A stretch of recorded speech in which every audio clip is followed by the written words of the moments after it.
They call it Middle Earth, the last untouched Eden, a place where sheep outnumber people, and everyone's supposedly barefoot, smiling and stress-free. But behind the postcard-perfect fjords and glowing travel blogs is a reality most Kiwis won't tell you. Because in this so-called paradise, half the population says they're struggling just to pay their bills. And Auckland, it's now less affordable than New York.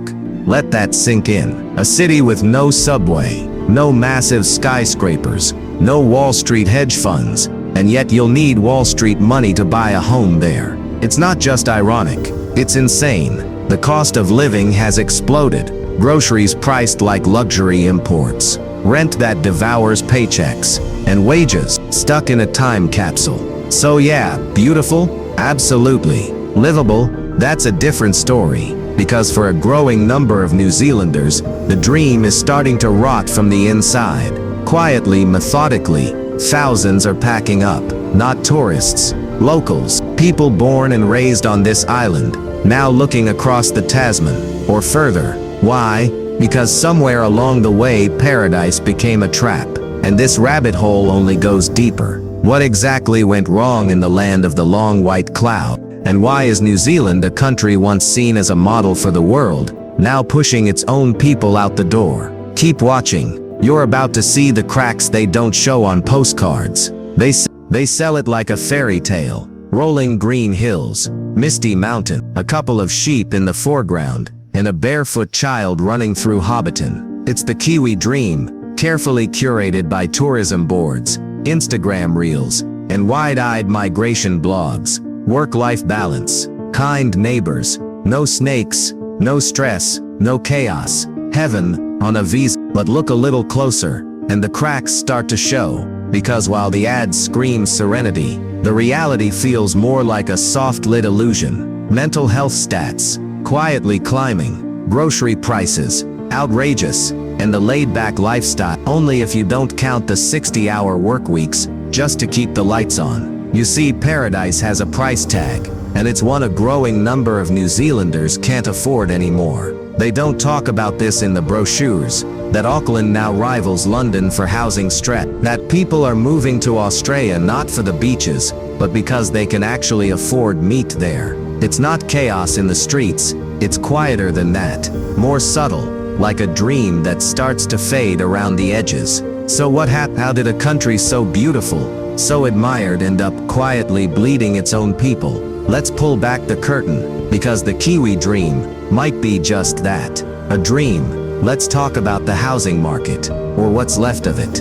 In New Zealand, buying a home isn't a milestone anymore, it's a miracle. In Auckland, the median house price has shattered the 1 million NZD mark. And no, that doesn't get you a glassy mansion with ocean views. That gets you a damp 2-bedroom with peeling paint and a view of your neighbor's fence. Affordable housing now means paying 8 to 10 times the average salary. You'd have better odds buying property in Tokyo, or Berlin, or Seoul. Let that sink in. In a country with more cows than people, it's harder to buy a house than in the world's biggest city, unless you inherited a sheep station from your great-grandfather. Good luck getting on the ladder. People aren't asking for castles. They just want a home that doesn't drown them in debt. But the math no longer works. Not for teachers, not for nurses, not for most families. So the question starts to boil. How? How did this quiet, windswept island, this so-called model of stability,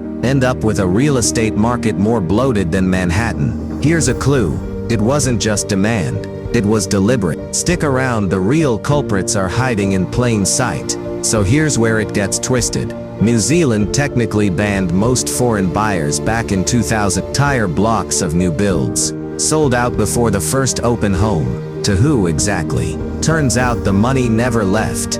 It just changed costumes. Developers from overseas set up local shell companies, trusts, middlemen, loopholes you could drive a truck through. Foreign capital still flows in, unchecked, snapping up land, flipping homes, inflating prices. And locals, they're left standing on the sidelines, watching their own neighborhoods vanish into corporate portfolios. It's the great Kiwi housing market, just not for Kiwi. Ghost homes sit dark in the suburbs, while families cram into garages. First-time buyers get outbid by faceless LLCs.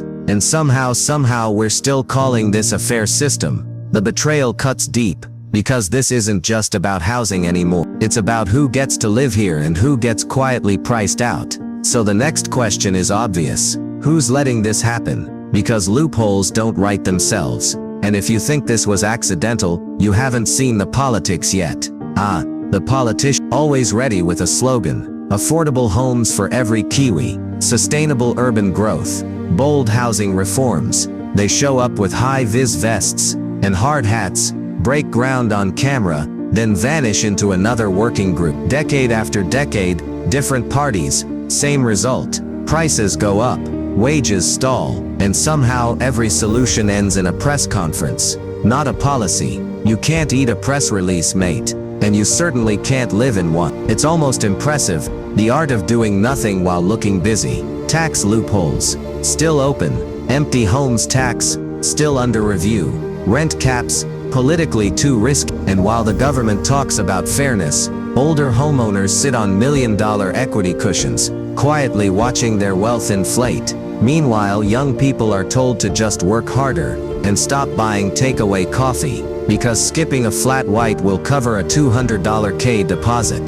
This isn't policy, it's performance. A carefully choreographed dance to keep the system intact, for those already in it. So is it any surprise that an entire generation is losing faith? That the dream of owning a home now feels like chasing a unicorn in a housing bubble? We'll get to that. Because Gen Z, they're done playing by these rules. They did everything right. Studied hard, got degrees, picked up side hustles, said yes to unpaid internships, yes to gig work, yes to building a future, and still rent is a stretch. Owning, that's fantasy territory. For millennials and Gen Z in New Zealand, the math simply doesn't add up. You work full-time and still need flatmate. You save for years and still can't beat the market. You hustle every hour and still feel like you're sinking. One 28-year-old in Wellington put it bluntly, "I've got a master's degree and 2 jobs. I still can't afford to leave my parents' house." Another said, "I used to dream of a home. Now I just want a lease that won't jump 100. Imagine growing up thinking you'd inherit mountains, and ending up in debt over a shoebox flat with peeling lino. This isn't just a cost of living issue, it's a quality of life crisis. And eventually, something breaks. The optimism, the ambition, the belief that hard work pays off. So what does that leave behind? A generation locked out, tired, overqualified, and increasingly checked out. Let's talk about the new economy they've inherited. Because in this version of paradise, the work-life balance comes with a yes, the famous Kiwi work-life balance. Lazy afternoons, early knockoffs, beers by the beach. That's the brochure. Now here's the invoice. 2 jobs to cover rent, a third to pay for groceries, and 0 time left for that sunset swim you keep seeing on Instagram. In places like Queenstown, workers serve $30 cocktails they could never afford themselves. Tourists unwind. Locals grind. New Zealand loves to sell the laid-back lifestyle, but behind the smile, burnout. Behind the calm, constant hustle, wages have barely budged in a decade. Underemployment is quietly spreading, people working, but not nearly enough to live. And productivity, weirdly low. Because when everyone's tired, overworked, and underpaid, no one wins. You're not laid back. You're exhausted. This isn't balance, it's survival, dressed in soft lighting and PR spin. And yet the myth persists, that somehow this is the good life. That if you're not thriving, it must be your fault. But what if the entire system was built on selling peace, while delivering pressure? The cracks are no longer just economic. They're personal, physical, mental. And if the dream is this hard to sustain, maybe it was never real to begin with. Next, let's talk about what happens when people finally snap and walk away from it all. New Zealand's healthcare system, on paper a dream, free, universal, world-class. That's the reputation anyway, but try using it. Need surgery, better not be. GPs, booked solid for weeks. Specialists, good luck unless you're paying privately. It's not just a crack in the system, it's a gaping wound.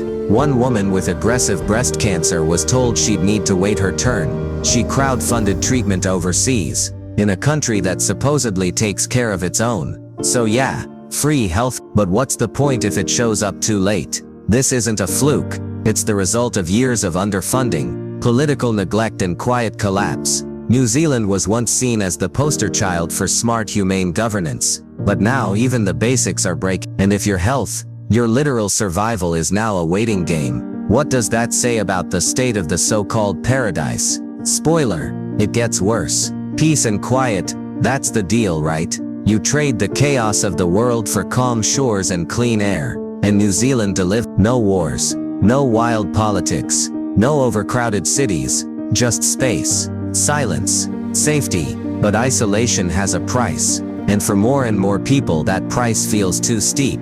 Groceries, marked up like luxury goods, a phone part from overseas, weeks to arrive if at all, job opportunities, limited, unless you're in tourism, farming, or willing to move to Australia. You feel it in the small things, the outdated tech, the delayed releases, the lack of choices, but you also feel it in your bones, a kind of slowness, a disconnect from the pulse of the world. While other countries race ahead, New Zealand drifts. It's peaceful, yes, but also expensive, disconnected, stuck, or willing to move to Australia. You feel it in the small things, the outdated tech, the delayed releases, the lack of choices, but you also feel it in your bones, a kind of slowness, a disconnect from the pulse of the world. While other countries race ahead, New Zealand drifts. It's peaceful, yes, but also expensive, disconnected, stuck.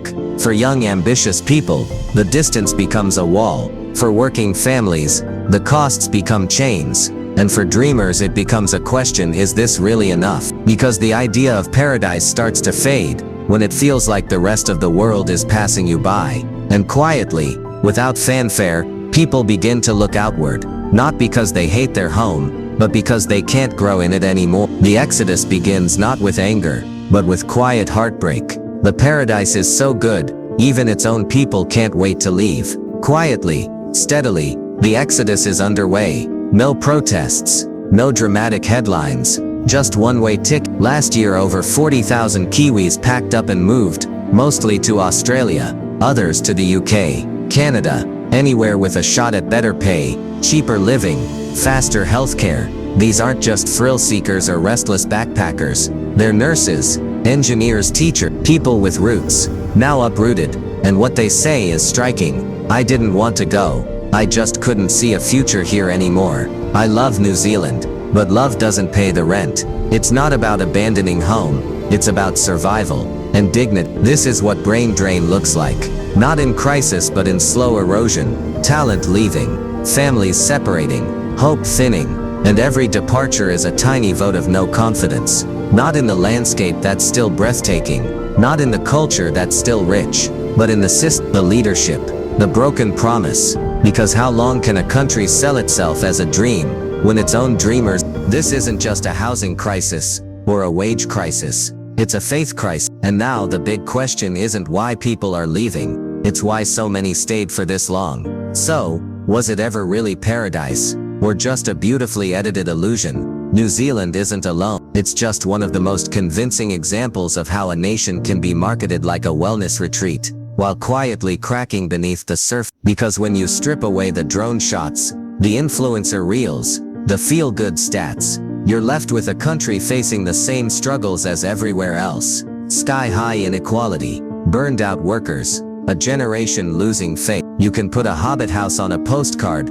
but you can't Airbnb your way out of housing collapse. You can promise clean air and kind neighbors, but if people can't afford to live, what's left? This was never just about New Zealand. It's about the seductive myth of modern paradise, a myth sold to outsiders and insiders alike, until even the locals start believing it, and blaming themselves when it doesn't hold up. But paradise isn't about the scenery, it's about how people live. And when basic needs become luxury items, it doesn't matter how blue the sky is. So next time you hear about the next great place to move, ask harder questions, look beyond the brochure, and remember, even Eden had its cracks.